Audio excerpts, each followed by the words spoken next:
সকাল থেকে যতবার নিউজ ফিড রিফ্রেশ করতেছি ততবারই কেন জানি একটা হা করা মেয়ের ছবি চলে আসতেছে নিউজ ফিডে। আর এত বড় হা মনে হচ্ছিল ওই হায়ের মধ্য দিয়ে টাঙ্গাইলের চমচম, নাটোরের কাঁচাগোল্লা, রাজশাহীর রাজভোগ, এমনকি চট্টগ্রামের মেজবান সব একেবারে ঢুকে যাবে। ওই হা নিয়ে দেখলাম আবার সেনাবাহিনীর সাথে সেই রকম ভাবে তর্ক করতেছে। বিশ্বাস করেন ওই ভিডিওটা পুরো দেখার ধৈর্য কিংবা রুচি কোনোটাই আমার হয় নাই, বাট যতটুকু দেখছি আমার কাছে মনে হয়েছে বাবা মায়ের সুশিক্ষা না পাইলে একটা মানুষের কাছে ক্ষমতা পাওয়ার থাকা সত্ত্বেও এত শান্তভাবে একটা বস্তি মেয়ের এত বড় বড় লেকচার কিংবা এত খারাপ ভাষা হজম করতো না। বাবা মায়ের সুশিক্ষা পাইছে জন্য অত শান্তশিষ্ট ভাবে কথাগুলো শুনতেছিল, খারাপ খারাপ ভাষাগুলো হজম করতেছিল, নিজে আরো শান্তভাবে রিপ্লাই করতেছিল। তা না হলে আচ্ছা, আমার কাছে মনে হয় ভিডিওর এই অবধি দেখার পর আপনারা অনেকেই বুঝে গেছেন যে আমি কি নিয়ে কথা বলতেছি। হ্যাঁ, এই যে হা করা এই বস্তি আপুটা এবং এই যে সুশিক্ষায় শিক্ষিত হওয়া এই সেনাবাহিনী ভাইয়াটাকে নিয়ে কথা বলতেছি।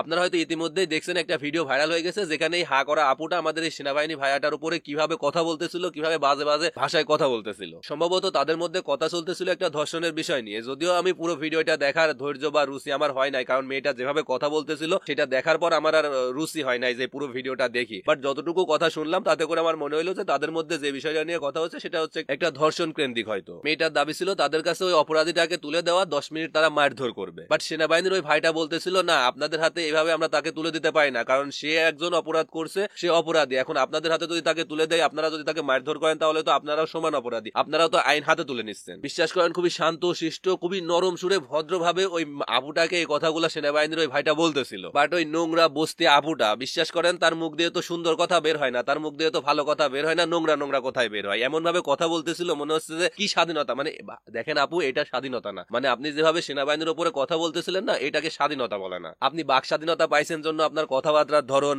বস্তির মতো হবে, এটারে স্বাধীনতা বলে না, বা এটারে বাক স্বাধীনতা বলে না। আবার শুনলাম এই বস্তি আপুটা নাকি ঢাকা ইউনিভার্সিটির। মানে আমি শুধু ভাবতেছি যে কেমনে চান্স পাইলো, এরকম একটা বস্তির নোংরা মেয়ে কিভাবে ঢাকা ভার্সিটিতে চান্স পাইলো, আমি শুধু সেটা ভাবতেছি। সত্যি বলতে এই ছাত্র আন্দোলনের সময় আমি অনেক ঢাকা ভার্সিটির স্টুডেন্টদের কথা শুনছি। বিশ্বাস করেন প্রত্যেকটা মানুষের, প্রত্যেকটা স্টুডেন্টদের কথা শুনলে মনে হয় যে হ্যাঁ, এরা অ্যাকচুয়াল মেধাবী বা এদের মধ্যে ভদ্রতা আছে, বা এরা যে ঢাকা ভার্সিটির স্টুডেন্ট তাদের মধ্যে সেই শিক্ষাটা আছে। কথাবার্তা শুনলে বোঝা যায়। কিন্তু এই বস্তির নোংরা আপুটার কথাবার্তা শুনলে জাস্ট মানে কি বলবো, আপনারা পুরো ভিডিও, বিশ্বাস করেন আপনারা পুরো ভিডিও দেখতে পারবেন না, তার কথাবার্তার ধরন শুনলে কি সুন্দর করে সেনাবাহিনীর ভাইটা, মানে আমি শুধু ভাবতেছি ভাইটার মানে কি পরিমাণ ধৈর্য, ভাইটার মধ্যে কি পরিমাণ ধৈর্য। আপনি একজন সুস্থ মানুষ, আপনি যদি সামনে থাকতেন আর ওই মেয়েটা যদি আপনার উপর এভাবে কথা বলতো, আমার মনে হয় না যে আপনি ধৈর্য ধরে থাকতে পারতেন। কিন্তু ওই সেনাবাহিনী ভাইটার আমি ভাবতেছি কি পরিমাণ সুশিক্ষা পাইলে সে ওইভাবে ধৈর্য ধরে এত ঠান্ডা ভাষায় রিপ্লাই করতে পারে। ওই ভিডিওটা যতটুকুই আমি দেখছি আমার কাছে কোনোভাবেই মনে হয় নাই যে এই মেয়েটা ভালো কোনো মেয়ে। বিশ্বাস করেন কোনোভাবেই মনে হয় নাই, আপনাদেরও মনে হবে না। আপনারা যদি ভিডিওটা দেখে থাকেন, মানে যারা দেখছেন বা যারা দেখবেন, আমার মনে হয় না আপনারা দেখার পর মনে হবে আপনাদেরও যে এই মেয়েটা কোনো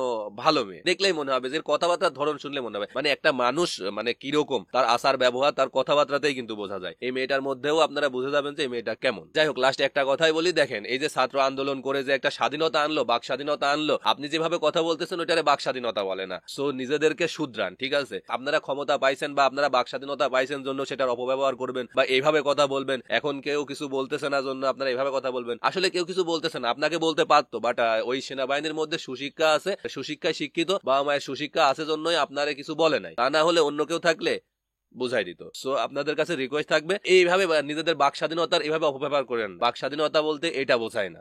আল্লাহ হাফিজ।